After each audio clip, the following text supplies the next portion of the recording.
I knew something was off the moment I saw the violation notice duct taped to my front door. Not in an envelope, not in my mailbox, just slapped right there like a warning. The problem? I don't have an HOA. Never signed up, never agreed to their rules. But that didn't stop them.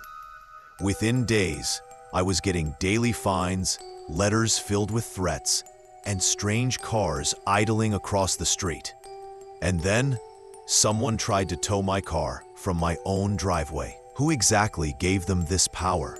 And why were they so desperate to control me? When I first moved into Willow Creek Estates, it felt like a fresh start. After a rough divorce and years of renting cramped apartments, I finally had a place of my own. A modest 3-bedroom home at the end of a quiet cul-de-sac, perfect for me and my 9-year-old daughter, Sophie. The streets were clean, the neighbors waved, and every lawn looked like it had been cut with surgical precision.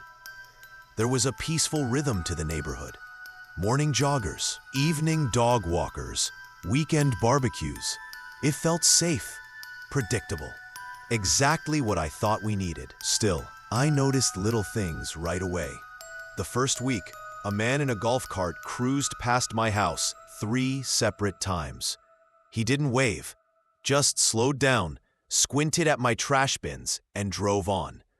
When I painted Sophie's playhouse a bright sunflower yellow, a neighbor across the street walked over and casually asked if I had run that color past the board yet.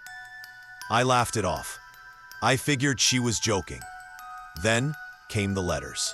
One hand-delivered reminder about my grass height. It was exactly 3 inches. Then a citation for excessive sidewalk chalk. It was Sophie's rainbow. That's when I started to feel watched. Curtains shifting. A woman taking photos of my backyard. And then, the man in my backyard. No uniform, no ID. Clipboard, camera. With the HOA, he said. Shed placement violation. I hadn't even finished unpacking it. That was the turning point. After the backyard incident, I filed a formal complaint with the HOA citing trespassing.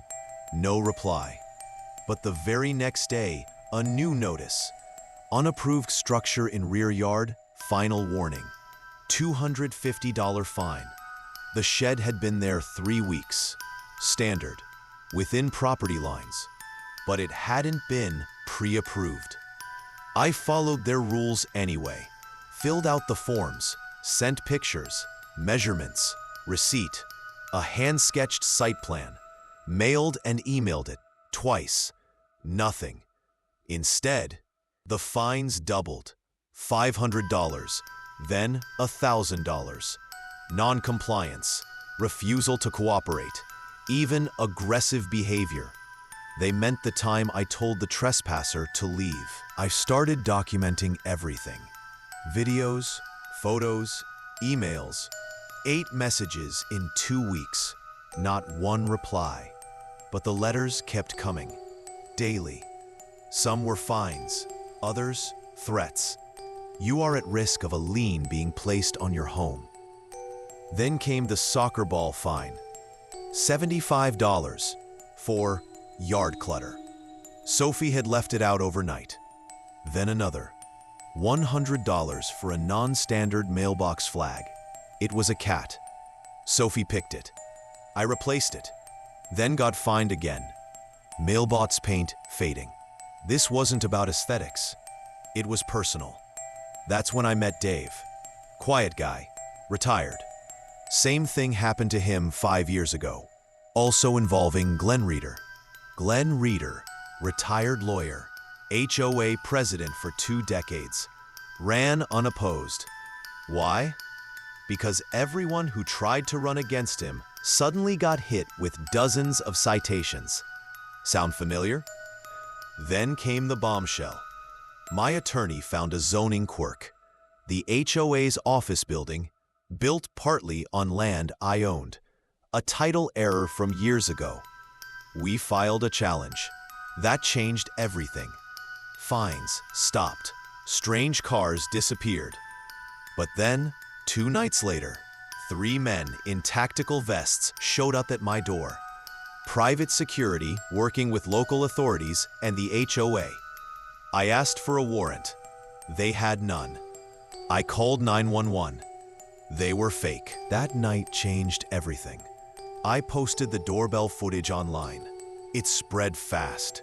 Neighbors began showing up, quietly, nervously. They had stories too. Harassment, fines, liens, years of it. Carla came next. She brought a folder, documents she'd been collecting for years. Over $87,000 in suspicious charges. We held a secret meeting in her backyard, compared violations, shared stories. Patterns emerged. It was systemic. I contacted a journalist. He published a front-page exposé. Homeowners Association accused of harassment, fraud, and intimidation. The state launched an investigation. The next HOA meeting, we showed up in numbers. Glenn tried to shut it down, but I stood up, told my story, calm, direct. You tried to scare me. You sent men to my house to intimidate me in front of my child. But fear only works when people feel alone, and we're not alone anymore. The room erupted. Applause, shouts. A recall petition passed. 87% of the vote. Glenn resigned. 3 board members followed. We filed a class action lawsuit. Then came the final strike, the quiet title action. We proved it. The land the HOA office sat on? Mine. They were trespassing. The building was vacated. Months later, it was torn down. In its place, we built something better, a community garden. The same neighbors who once hid behind curtains now plant tomatoes, sunflowers, and herbs together. The sign outside says, "Grown together, by us, for us." Sophie spends her afternoons there, watering plants, chatting with retirees who once feared speaking out. Carla leads planting days and seed swaps. Kids race between raised beds. It's not just a garden. It's a symbol of what we took back. Today, the neighborhood is alive in a new way. We held a barbecue last weekend, the first one in years. Music, laughter, everyone came. No citations, no clipboard patrols, just neighbors, real ones. Glenn, nowhere to be seen. His name, removed from everything. Carla's audit uncovered fraud. Glenn was indicted. Restitution paid, fines erased, liens dropped. And the HOA? It still exists, but now it's ours. Transparent, accountable, a tool, not a weapon. I even testified at a state hearing, shared my story, urged reforms, called for oversight. The room was silent when I finished. A lawmaker shook my hand. "You're not the only one," he said. Since then, more bills have been introduced to stop HOAs from operating in the shadows. We help change something, not just here, but beyond Willow Creek. And Sophie? Her chalk rainbows cover the driveway again.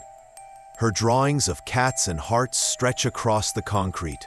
Our mailbox flag, still shaped like a cat.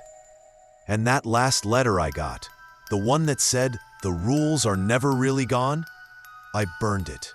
Because fear only works in silence. And we're not silent anymore.